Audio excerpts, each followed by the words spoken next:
Hello friends, आज हम इस वीडियो में देखेंगे एक्सरसाइज 1.3। एक्सरसाइज 1.3 पिछले वीडियो में हम आप लोगों को एक्सरसाइज 1.1, 1.2 और बेसिक जो जानकारी थी सेट के बारे में हम डिस्कशन कर चुके हैं, उनको बता चुके हैं। उनके प्रश्नावली को एक्सरसाइजों को हम पढ़ा भी चुके हैं। इस 1.3 में हम देखेंगे सबसेट के बारे में। सबसेट को हिंदी में उपसमुच्चय कहा जाता है। यह उपसमुच्चय होता क्या है? उप का अर्थ होता है छोटा। ठीक है फ्रेंड्स, उप का अर्थ क्या होता है? छोटा। जैसे अगर हम बात करें उपराष्ट्रपति, तो राष्ट्रपति से क्या होता है? छोटा होता है। उप मुख्यमंत्री, मुख्यमंत्री से क्या होता है? छोटा होता है। अर्थात किसी छोटे वस्तु को हम उप बोल सकते हैं। ठीक है, किसी छोटे वैल्यू को उप बोल सकते हैं। ठीक है ना। तो देखते हैं हम उप समुच्चय का डेफिनेशन क्या है। तो देखिए, यदि समुच्चय ए का प्रत्येक अवयव समुच्चय बी का भी अवयव है तो ए बी का उपसमुच्चय कहलाता है। ठीक है फ्रेंड्स, जैसे हम एक सेट लेते हैं, एक सेट हम ले लेते हैं 2, 3, 4, यह एक सेट के एलिमेंट है। अगर हम दूसरा सेट बी लेते हैं, बी में 1, 2, 3, 4, 5 तक हैं, और एक ठो सेट ले लेते हैं सी। ठीक है, इसमें हम ले लेते हैं 4, 6, 7। ठीक है फ्रेंड्स, ये कुछ सेट दिए गए हैं। अच्छा, उपसमुच्चय कहलाता है। इसे ए सब सेट बी से दर्शाते हैं। ये जो सिंबल हमको दिखाई दे रहा है ये सी नहीं है। इसे हम इस तरह से डिनोट करते हैं जब भी सी से थोड़ा सा हटके होता है, थोड़ा सा अलग होता है। इसे इस तरह से जब भी सबसेट आएगा तो हम इस सिंबल के माध्यम से दिखाने की कोशिश करेंगे। ठीक है फ्रेंड्स, सेट ए है, ये सेट बी है, ये सेट सी है, सेट सी है। ठीक है, अब देखते हैं कि हम कैसे इसको प्रदर्शित करेंगे, कैसे हम दिखाएंगे। तो देखिए, ये हमारा बी सेट है। बी में 1, 2, 3, 4, 5 जो नंबर डिनोट किए गए हैं वह 1 से लेकर 5 तक है। जबकि ए में 3, 4, 2, 3, 4 है। तो हम कह सकते हैं कि इसी बी वाले सेट से ए वाला सेट बना हुआ है। अर्थात बी में जो जो एलिमेंट है वही एलिमेंट हमारे ए में भी है। इसलिए वैसे भी हम आप लोगों को बताएं कि उप का अर्थ छोटा होता है, अर्थात इस वैल्यू से इसका वैल्यू जो है छोटा है, यानी कि इसी संख्या में से इनको चुन करके सिलेक्ट करके रखा गया है। तो हम कह सकते हैं कि ये ए सबसेट है किसका? बी का। ठीक है, ए सबसेट है बी का, यानी ए के एलिमेंट बी के एलिमेंट से मिल रहे हैं। ठीक है ना। बी में से ही हम ए के एलिमेंट को लिए हैं, इसलिए हम ए सबसेट बी कर सकते हैं। इसी तरह से क्या बी सबसेट सी कर सकते हैं? देखते हैं। बी में 1 से लेकर 5 तक हैं। सी में 4 तो है, लेकिन न तो इसमें 6 है न तो 7 है। तो हम कह सकते हैं कि बी सबसेट नहीं है सी की, यानी कि इस तरह से इसको लिख सकते हैं, सी सबसेट नहीं है बी की। ठीक है, ये हमारा अगर एक सेट के दूसरे सेट में एलिमेंट मिलते रहेंगे तो हम उसको ए सबसेट बी पढ़ेंगे। अगर एक सेट के दूसरे में एलिमेंट पूरा न मिलते रहे, जैसे यहाँ 4 तो मिल रहा है लेकिन और 6, 7 नहीं मिल रहे हैं, इसलिए हम कह सकते हैं कि सी सबसेट नहीं है बी के। ठीक है, सी सबसेट डज नॉट बी। ठीक है फ्रेंड्स, इस तरह से हम उपसमुच्चय है और इस तरह से उपसमुच्चय नहीं है को डिनोट करते हैं, दर्शाते हैं।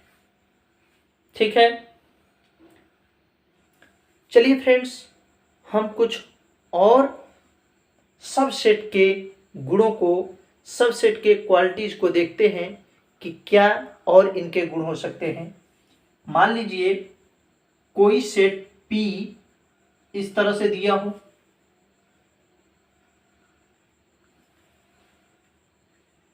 ठीक है, और दूसरा सेट Q भी इसी तरह से दिया हो,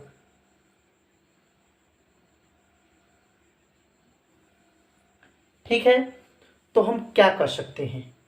क्या हम इनको ए पी का क्यू सबसेट बोल सकते हैं? क्योंकि देखिए पी का पी के सेट में 12, 13, 14 है, 12, 13 और 14 है। क्यू के सेट में भी 12, 13, 14 है। तो क्या हम पी सबसेट क्यू कर सकते हैं? क्यों नहीं कर सकते? क्योंकि हमने डेफिनेशन में देखा कि जो अगर कोई एक सेट का दूसरे सेट में भी एलिमेंट सेम टू सेम वही हो तो हम कह सकते हैं कि पहला सेट दूसरे सेट का उपसमुच्चय है, सबसेट है। तो इसको हम बोल सकते हैं पी सबसेट है क्यू की। ठीक है, क्या हम इसको इस तरह से भी बोल सकते हैं कि क्यू सबसेट है पी का? क्यों नहीं बोल सकते? क्योंकि क्यू का भी तो एलिमेंट पी में मिलते जुलते हैं। तो इसको हम इस तरह से भी बोल सकते हैं कि क्यू सबसेट है पी की। देखिए एक दूसरे के दोनों में एलिमेंट मिल रहे हैं, दोनों कंप्लीमेंट हैं, तो हम कह सकते हैं कि पी भी सबसेट है क्यू का और क्यू भी सबसेट है पी का। क्या इसको हम ये भी लिख सकते हैं पी इक्वल क्यू? क्यों नहीं लिख सकते? क्योंकि P का सारा एलिमेंट Q में और Q का सारा एलिमेंट P में मिल रहे हैं, इसलिए हम इनको P इक्वल Q भी लिख सकते हैं। ठीक है फ्रेंड, चलिए फ्रेंड्स, अब देखते हैं उप समुच्चयों की संख्या किस तरह से हम प्रदर्शित करेंगे। उप समुच्चयों की संख्या को हम कैसे निकालेंगे उसके बारे में देखते हैं। उप समुच्चयों की संख्या यानी कि नंबर ऑफ सबसेट हम कैसे निकालेंगे कि किसी उपसमुच्चय में कितने उपसमुच्चय हो सकते हैं, किसी समुच्चय से कितने उपसमुच्चय बनाए जा सकते। तो देखते हैं नंबर ऑफ सबसेट। मान लेते हैं कोई सेट दिया हो, सेट ए इक्वल 1, 2, 3 इस तरह से दिया हो और उनका सबसेट बनाना हो। क्या बनाना हो? सबसेट। तो हम कैसे बनाएंगे? अगर उनका सबसेट बनाना हो तो देखिए इनका इसी से अगर हम बी सबसेट बना रहे हैं तो क्या बना सकते हैं? एक तो हमारा हो सकता है 1, ठीक है, और क्या लिख सकते हैं 2, क्या लिख सकते हैं 3, और क्या लिख सकते हैं? दूसरा लिख सकते हैं 1 और 2 ले लें, 1, 2, 2 और 3 ले लें, 2, 3, और क्या लिख सकते हैं? 1, 3 ले लें, 1, 3, और क्या लिख सकते हैं? एक तो ये तीनों ले सकते हैं 1, 2, 3, ठीक है। यानी 1, 2, 3 से हम कितने उपसमुच्चय बना सकते हैं उसके बारे में देख रहे हैं। उपसमुच्चयों की कितनी संख्या हो सकती है, यानी कि अगर कोई कह दे कि आप 1, 2, 3 इस तरह से रख दिया जाए आगे आपके और कह दिया जाए कि इस 1, 2, 3 में से कौन कौन आप ले सकते हैं, तो आप क्या लेंगे? एक तो 1 ले सकते हैं, 2 को छोड़ देंगे 2 और 3, दूसरा 2 ले सकते हैं, तीसरी बार 3 ले सकते हैं, यानी कि एक बार में आपने 1 लिया, फिर दूसरी बार में 2 लिया, तीसरी बार में 3 लिया, फिर ऐसा कर सकते हैं कि 1 और 2 दोनों साथ में ले सकते हैं। ऐसा कर सकते हैं कि 2 और 3 दोनों साथ में ले सकते हैं। ऐसा कर सकते हैं कि 1 और 3 भी ले सकते हैं। या फिर आपको आज़ादी है कि आप सभी को भी ले सकते हैं, तो 1 2 3 भी ले सकते हैं। या ये भी कर सकते हैं कि आप 1 2 3 में से किसी को भी ना लें। यानी कि हम आपको इसके बारे में भी फाई के बारे में भी बता चुके हैं कि ये जो होता है यह रिक्त समुच्चय होता है। नल सेट इसे बोला जाता है, रिक्त समुच्चय। ठीक है ना। तो ये देखिए, ये हमारा अब कहा जाए कि उप समुच्चयों की संख्या कितनी हो गई, तो हम गिनेंगे 1 2 3 4 5 6 7 और कितना हो गया 8। हमारे पास एलिमेंट कितने थे, किसी समुच्चय के हमारे पास 3 एलिमेंट थे, 1 2 3। ठीक है, हमारे पास एलिमेंटों की संख्या कितनी थी, 3 थी। 3 एलिमेंट से हमारे उप समुच्चयों की संख्या कितनी हो गई, 8 हो गई। यानी कि हमारे पास अब 8 उप समुच्चय हैं। ठीक है, तो उप समुच्चयों की संख्या को हम कैसे निकालेंगे। अगर मान लो कोई सेट दिया है और पूछ लिया कि उप समुच्चय कितने होंगे, तो हम कैसे निकालेंगे। तो उप समुच्चयों की संख्या बराबर उप समुच्चयों की संख्या बराबर कैसे निकालेंगे, 2 टू द पावर n। ठीक है, इस फॉर्मूले का प्रयोग करके हम किसी भी उप समुच्चय की संख्या को निकाल सकते हैं। जहां 2 तो हमारा ये जो है नंबर दिया है, और ये n क्या है, नंबर ऑफ एलिमेंट है। यानी जो समुच्चय में संख्या है उनको कितनी बार लिखा गया है उनकी संख्या है। 1 2 3 कितनी बार संख्या लिखी गई है, 3 बार। तो इस पर हम घात लगा देते हैं 3, यानी कि 2 का गुणा हम कितनी बार कर देते हैं, 3 बार। तो हमारा जो होता है 2 2 जा 4, 4 2 जा 8। यानी एलिमेंटों की संख्या यानी उप समुच्चयों की संख्या जब भी हमको निकालना हो तो इस फॉर्मूले 2 टू द पावर n का प्रयोग करके हम निकाल सकते हैं कि किसी भी उप समुच्चय की संख्या कितनी हो सकती है। ठीक है, जैसे यहाँ था। अगर हम एक और एग्जाम्पल से समझने की कोशिश करते हैं। मान लीजिए हमारा एक सेट दिया रहता a, b, तो इसमें उप समुच्चयों की संख्या कितनी होता, पहला तो होता है एक ये मिलता, दूसरा हमारा b मिलता, तीसरा क्या मिलता, a, b दोनों मिलता, चौथा क्या मिलता, कुछ भी न मिलता, यानी कि खाली होता। यानी उप समुच्चयों की संख्या 1 2 3 और कितने हो जाते, 4। देखते हैं उस फॉर्मूले में रख के 2 टू द पावर n में एलिमेंटों की संख्या कितनी बार है, 1 और 2। एलिमेंटों की संख्या 2 है तो n के स्थान पर 2 रख देंगे। 2 का गुणा 2 बार करेंगे, 2 दूनी कितना होता है, 4।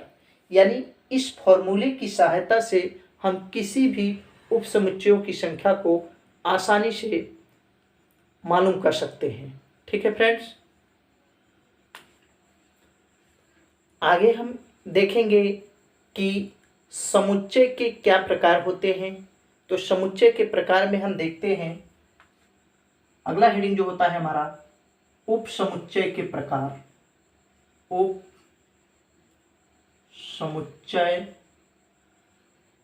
के प्रकार, उप समुच्चय का क्या प्रकार है उसके बारे में हम देखते हैं। यानी कि types of subset, types of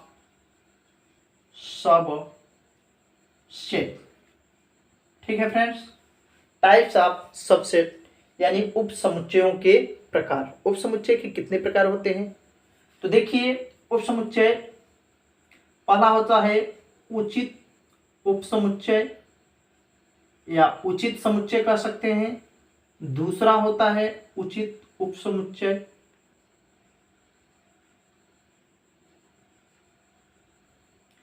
इसे प्रॉपर सबसेट बोला जाता है। ठीक है फ्रेंड्स, दूसरा होता है अधिसमुच्चय। अधिसमुच्चय, दूसरा क्या होता है, अधि समुच्चय, इसे सुपर सेट बोला जाता है। इसे क्या बोलते हैं, सुपर सेट। ठीक है। तीसरा जो होता है सिंगलटन सेट होता है, इसे एकल समुच्चय बोला जाता है। एकल समुच्चय, ठीक है। Singleton, SINGLETON, singleton set. ठीक है। तो उपसमुच्चय के 3 प्रकार होते हैं, उचित उपसमुच्चय, अधि उपसमुच्चय और एकल उपसमुच्चय, जिसे प्रॉपर सबसेट, सुपर सेट और सिंगलटन सेट बोला जाता है। अब उचित उपसमुच्चय क्या होता है, जैसे मान लीजिए अगर हम इसकी डेफिनेशन के बारे में बात करें, उचित उपसमुच्चय क्या होता है। हम मान लेते हैं कोई सेट दिया हुआ है इस तरह से 1 2 3 4 5, ठीक है। तो इसका उपसमुच्चय क्या होगा, पहला तो 1 हो जाएगा, दूसरा 2 हो जाएगा, ठीक है, तीसरा हमारा 3 हो जाएगा। अभी हम बताए थे आप लोगों को, मान लीजिए इतना बड़ा ना लेकर के इतना ही बड़ा ले ले रहे हैं, 3 हो जाएगा, चौथा हो जाएगा 1 और 2, पांचवा हो जाएगा और 2 और 3, छठा हो जाएगा 1 और 3, सातवां हो जाएगा 1 2 3, और एक जो होता है वह रिक्त समुच्चय होता है। ठीक है। तो अगर हम उचित उपसमुच्चय की बात करें कि उचित उपसमुच्चय कौन कौन से हो सकते हैं, तो देखिए हमारा उचित उपसमुच्चय में ये वाला समुच्चय जो होता है नहीं आता है, ये हमारा उचित उपसमुच्चय नहीं कहलाएगा।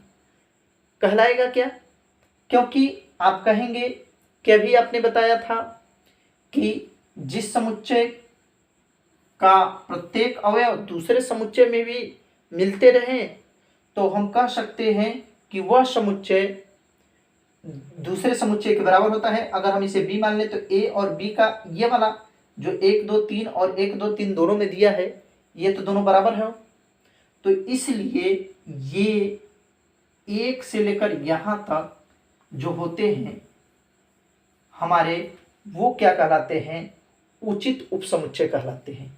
इसमें हमारा 1 2 और 3 जो आता है ये नहीं आता है। ठीक है। हमारा यहाँ से लेकर यहाँ तक जो होता है वह होता है उचित उपसमुच्चय। ठीक है फ्रेंड्स, यानी कि समुच्चयों की कुल संख्या में से एक जो उपसमुच्चय होता है वह कम होता है। तो अगर एक उपसमुच्चय कम हो रहा है तो उचित उपसमुच्चय को हम इस तरह से 2 to the power n-1 की संख्या से, इस फॉर्मूले की सहायता से हम दिखा सकते हैं कि उचित उपसमुच्चय जो हमारा होता है वो होता है 2 to the power n-1 के बराबर होता है। कोई भी उचित उपसमुच्चय इसके बराबर होगा। देखिए 2 to the power n करने पर 1 2 3 एलिमेंट थे तो घाते 3 लगाते, 2 इस तरह से हम लगाते। अगर यहाँ हम लिखते 2 to the power 3 और 1 कर देते कम, तो 2 गुणित 2 गुणित 2 और इसमें से 1 कम हो गया, यानी 8 - 1 बराबर उचित उपसमुच्चय कितने हो जाते, 7 हो जाते। इसकी सहायता से 1 2 3 4 5 6 7, यानी कि जो सेट दिया रहता है अगर हम उसको न लें तो हमारा उचित उपसमुच्चय प्राप्त होता है। ठीक है फ्रेंड्स, तो उचित उपसमुच्चय क्या है, कुल समुच्चयों की संख्या में से एक समुच्चय को अगर कम कर दिया जाए तो हमारा उचित उपसमुच्चय कहलाता है। ठीक है। अगला जो होता है अधिसमुच्चय। अधिसमुच्चय क्या होता है, सुपर सेट। ठीक है फ्रेंड्स, जैसे अगर हम दो ठो सेट लें इस तरह से, सेट ए और सेट बी, तो देखिए क्या होगा। ये मान लेते हैं हमारा दो ठो सेट है, तो इसमें जो कहलाएगा सेट, ये तो हमारा सबसेट कहलाएगा। क्यों? बी ए का सबसेट कहलाएगा। बी जो कहलाएगा इसको हम बोल सकते हैं उप समुच्चय। क्यों? हम बी को ए का सबसेट कैसे बोल सकते हैं? क्योंकि बी के सभी एलिमेंट ए से मिलते जुलते हैं। ठीक है। आदि समुच्चय को सुपर सेट भी कहा जाता है। सुपर सेट यानी कि ये वाला सेट इस सेट का जनक है, पिता है, सुपर पावर है इसके पास। ठीक है, तो इसको हम बोल सकते हैं आदि समुच्चय। यह हमारा जो होता है आदि समुच्चय होता है, और ये जो होता है हमारा ए का जो बी होता है वह सबसेट होता है। ठीक है फ्रेंड्स, एकल समुच्चय यानी सिंगलटन सेट क्या होता है? देखिए, जिसमें केवल एक एलिमेंट हो। मान लीजिए पी कोई एक समुच्चय है, उसमें केवल एक ही एलिमेंट है। जैसे क्यू है, उसमें केवल एक ही एलिमेंट हो। जिस सेट में केवल एक ही अवयव हो, एक ही एलिमेंट हो, उसे हम एकल समुच्चय कहते हैं। ठीक है फ्रेंड्स, तो अगर आपने अभी तक हमारे चैनल को सब्सक्राइब नहीं किया है तो आप हमारे चैनल को सब्सक्राइब करें, बेल आइकन प्रेस करें, जिससे आपको हमारी वीडियो का नोटिफिकेशन सबसे पहले प्राप्त हो। तो इस तरह से हमने आज उप समुच्चय के बारे में पढ़ा। तो पहला प्रश्न हमारा जो दिया गया है, क्या कह रहा है कि रिक्त स्थानों में सबसेट या सबसेट नहीं को ढूंढिए। इन सभी प्रश्नों को देख करके हमको ये सिलेक्ट करना है, ये यहाँ खाली स्थान जो दिया गया है, जो फिल करने के दिया गया है, उनके स्थान पर हमको सबसेट और सबसेट डज नॉट सबसेट को भरना है। ठीक है फ्रेंड्स, तो हम पहले प्रश्न का पहला देखते हैं कि इसमें दिया है 2,3। इस सेट, ये पहला सेट दिया हुआ है और ये दूसरा सेट 1 2 3 4 5। इसमें जो दिया गया है 1 2 3 4 5, यह सब सेट है कि नहीं है? तो 2 और 3 इसमें भी है और 2 और 3 इसमें भी है, यानी कि इसके प्रत्येक अवयव इसमें टैली हो रहे हैं, मिल रहे हैं। इसलिए हम कह सकते हैं कि यह जो पहला सेट है वह दूसरे सेट का सबसेट है। ठीक है फ्रेंड्स, अब हम इसके दूसरे प्रश्न की ओर चलते हैं।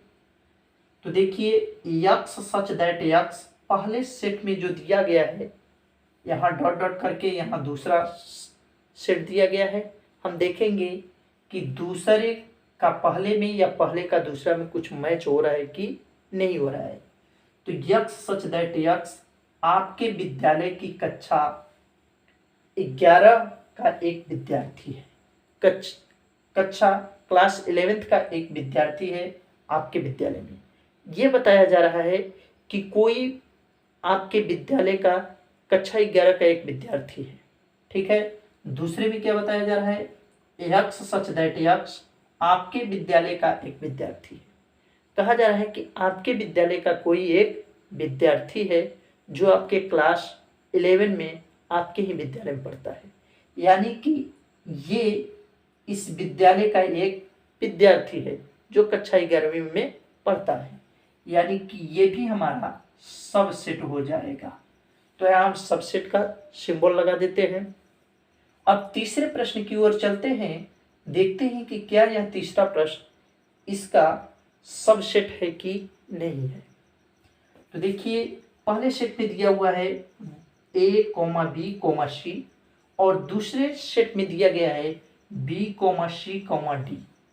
ठीक है फ्रेंड्स, इसका एक एलिमेंट इसके एक एलिमेंट से टैली कर रहा है।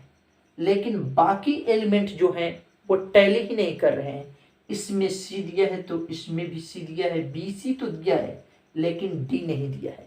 यानी कि केवल अगर बी और सी दिया होता तो हम कह सकते थे कि इसका प्रत्येक अवयव इसमें पूरा है, लेकिन ये डी अतिरिक्त रूप में दे दिया गया है, इसलिए हम यहाँ डज नॉट सबसेट का हम सिंबल का प्रतीक प्रयोग कर देते हैं। ठीक है फ्रेंड्स, हम 3 प्रश्नों को कर लिए, आगे के 3 प्रश्नों को देखते हैं।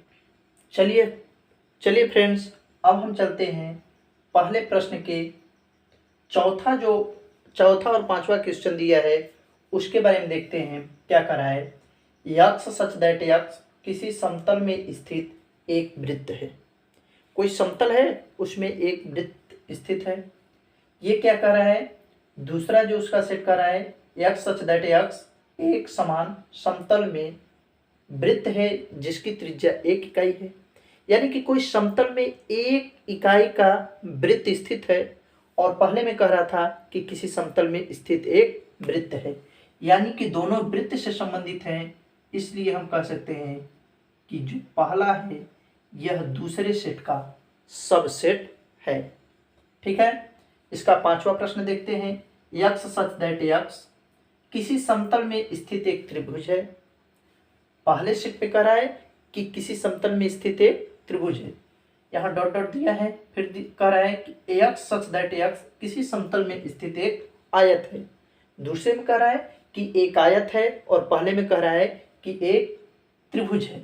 यानी कि दोनों टैली नहीं कर रहे हैं, एक आयत कर रहा है, एक त्रिभुज कर रहा है। तो यहाँ हम जो सिंबल लगाएंगे वह डज नॉट सबसेट का लगाएंगे। ठीक है फ्रेंड्स, आगे देखते हैं। पहले प्रश्न का जो 6वां और 7वां क्वेश्चन है वो क्या कर रहा है, वो भी इसमें सबसेट और सबसेट नहीं है का सिंबल लगाने के लिए कह रहा है। कह क्या रहा है, ये पहला सेट दिया हुआ है कि यक्स सच दैट यक्स किसी समतल में स्थित एक समबाहु त्रिभुज है। किसी समतल में स्थित एक समबाहु त्रिभुज है। दूसरा सेट कह रहा है कि यक्स सच दैट यक्स किसी समतल में स्थित एक त्रिभुज है। तो त्रिभुज के ही तो प्रकार होते हैं समबाहु, विषमबाहु, समद्विबाहु त्रिभुज। इसीलिए ये जो कहलाएगा इसका सबसेट कहलाएगा। ठीक है, इसका पहले का 7वां क्वेश्चन क्या कह रहा है कि यक्स सच दैट यक्स एक सम प्राकृतिक संख्या है। सम प्राकृतिक संख्या, प्राकृतिक संख्याएं क्या होती हैं, और सम प्राकृतिक, सम का अर्थ होता है जो 2 से डिवाइड हो जाए, यानी कि 2 4 6 8। और कह रहा है यक्स सच दैट यक्स एक पूर्णांक है। तो पूर्णांक में सम भी आती हैं, विषम भी आते हैं, रूट वाली भी संख्याएं आती हैं। यानी कि जितने भी नंबर होते हैं वह सभी पूर्णांकों के अंदर आते हैं। ठीक है, इसलिए ये भी क्या कहलाएगा, इसका सबसेट कहलाएगा। तो इस तरह से हमने 1.3 का जो पहला क्वेश्चन था सबसेट है और सबसेट नहीं है भरने के लिए दिया था, उसको हमने देख लिया है।